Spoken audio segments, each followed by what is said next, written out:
Welcome to Gurukul. मैं हूं आपकी टीचर गजाला और आज की हमारी क्लास का टॉपिक है एक्सेल में लाइन चार्ट कैसे बनाते हैं। लाइन चार्ट आपका क्या होता है या क्यों बनता है, कैसे बनता है, लाइन चार्ट की डेफिनेशन क्या है। लाइन चार्ट जो हमारा होता है वो हम तब बनाते हैं जब हमें एक टाइम पे निरंतर चेंज को शो करना होता है। Continuously change over time means time के अकॉर्डिंगली हमें जो कंटिन्यूस निरंतर जो चेंज हो रहा है वैल्यूज में उसको शो करना होता है, तब हम लाइन चार्ट का यूज़ करते हैं। जैसे कि हमारे सामने एक टेबल है जिसमें कुछ डेट्स दी हैं जो आपकी कंटिन्यूस मीन्स आज की डेट, फिर कल, फिर परसों, फिर नरसों, इस तरह से आपकी डेट दी है और उसके अकॉर्डिंगली जो हमारा टेम्परेचर है, हाई कितना है और जो लो टेम्परेचर है वो कितना है, उसकी वैल्यूज़ यहाँ पे दी गई हैं। तो अगर ऐसे देखें तो हमें नहीं समझ में आ रहा है कि हाई की वैल्यू कितनी है और लो की कितनी है, कहाँ पे कम हो रही है, कहाँ पे ज़्यादा हो रही है। तो हम क्या करते हैं, इसको लाइन चार्ट के थ्रू शो करते हैं। तो चलिए बनाते हैं लाइन चार्ट। टेबल को सिलेक्ट करेंगे,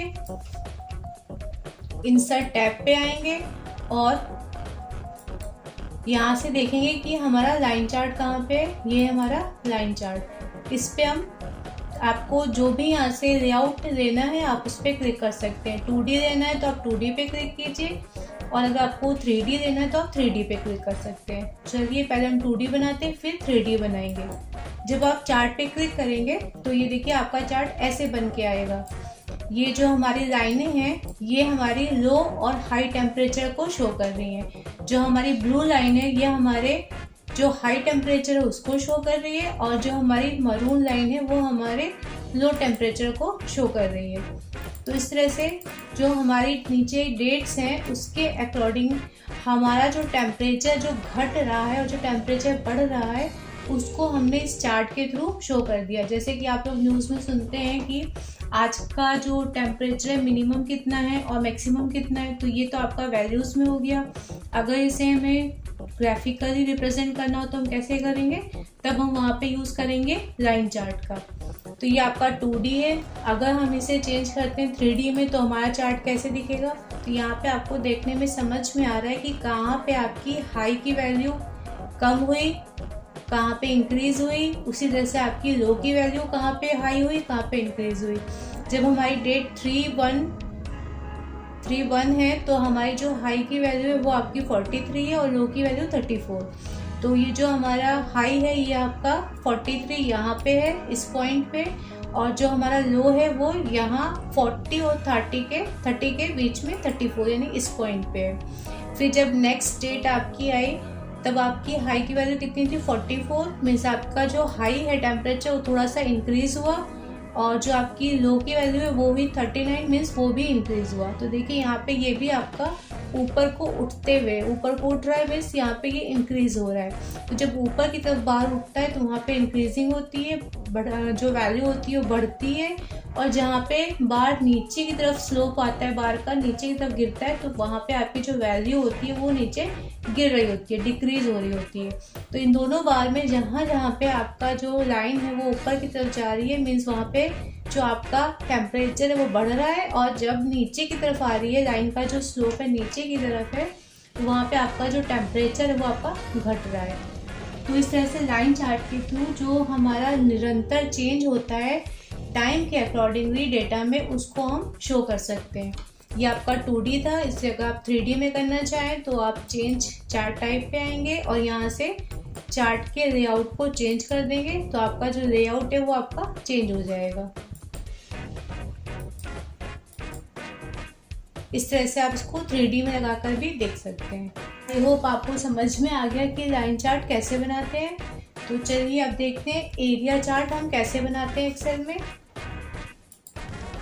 ये हमारे पास एक टेबल है जिसमें हमारे कुछ टॉपिंग की वैल्यूज लिखी हैं, कुछ टॉपिंग के नाम लिखे हैं और यहाँ पे इधर ईयर्स है और उन ईयर्स के नीचे उन टॉपिंग की वैल्यूज दी गई हैं।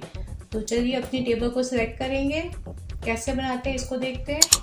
इंसर्ट पे जाएंगे और एरिया चार्ट पे क्लिक कर देंगे। एरिया चार्ट क्या होता है, आपके उस पूरे एरिया को कवर करके शो करता है वैल्यू को। देखिए यहाँ पे जैसे आपका पूरा पूरा एरिया कवर है, लाइन चार्ट की तरह होता है आपका एरिया चार्ट भी, बस वहाँ पे आपका एक लाइन शो होती है और यहाँ पे उस लाइन को समझ लीजिए कि कवर कर दिया जाता है डेटा से, पूरे पूरे एरिया को कवर कर दिया जाता है। इस चार्ट को आप ऐसे भी समझ सकते हैं कि जैसे आपने क्रिकेट देखा है कि क्रिकेट जब होता है तो वहाँ पे जो आपकी पिचेस होती हैं, पिच पे जो बॉल्स पड़ती हैं उनको कलर के थ्रू शो करते हैं, और जो रन्स होते हैं उन्हें भी कलर के थ्रू एरिया जो होता है उसको कलर करके शो करते हैं कि कहाँ पे कितने रन्स मिले हैं, कहाँ पे कितनी बॉल्स मिली हैं। तो उस तरह से पूरे एरिया को कवर करके डेटा को शो किया जाता है। तो आपका एरिया चार्ट उसी तरह से बनाया जाता है, उसी तरह के काम को जहाँ पे हमें डिज़ाइन के थ्रू समझाना हो कि कितनी वैल्यू है, वहाँ पे कितना डेटा है, तो वहाँ पे हम एरिया चार्ट को यूज़ करते हैं, क्योंकि एरिया चार्ट पूरे एरिया को कवर कर देता है और कवर करके शो करता है। तो ये आपका एरिया चार्ट है। इसके साथ भी आपको वही सारे टूल्स मिलते हैं जो बाकी चार्ट्स के साथ मिलते हैं, और इसे भी आप इसका जो लेआउट है इसे चेंज कर सकते हैं। यहाँ चार्ट के कुछ लेआउट ऊपर दिए हैं, जिस पे भी क्लिक करेंगे वैसे ही आपका चार्ट बन जाएगा। आपको बहुत ज़्यादा अगर फॉर्मेटिंग नहीं करनी आती है या बहुत ज़्यादा फॉर्मेटिंग नहीं करना चाहते हैं तो सीधे सीधे किसी भी एक लेआउट के ऊपर जो बने हुए लेआउट दिए हैं इन पे क्लिक कर दीजिए, आपका जो चार्ट होगा वो उसी लेआउट में चेंज हो जाएगा बिना आपकी मेहनत किए। तो ये आपका था एरिया चार्ट। आज की क्लास में बस इतना ही, मिलते हैं नई क्लास में नए टॉपिक के साथ।